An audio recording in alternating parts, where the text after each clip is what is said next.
मोमिन एक सुराख से 2 दफा डसा नहीं जाता। वो जिन्हें बार बार आजमाया।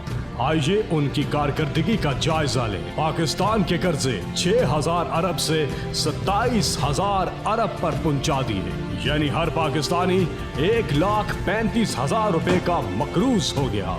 गरीब कौम पर 1,000 अरब के गर्दिशी कर्जों का बोझ लाद दिया। डॉलर 60 रुपए से 130 रुपए से भी ऊपर ले गए। मैशत तबाह कर दी।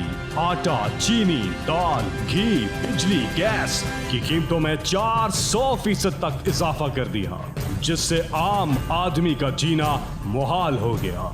पंजाब की 56 कंपनियों में आवाम के अरबों डिपो दिए। आवाम को साफ पानी की एक बूंद न मिली और 4 अरब रुपए बहा दिए। और आशियाना हाउसिंग स्कीम में करप्शन ने गरीबों का आशियाना ही उजाड़ दिया।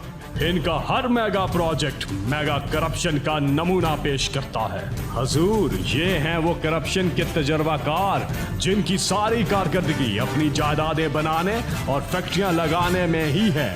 बस अब और नहीं, अब सिर्फ इमरान खान बल्ले पे निशान।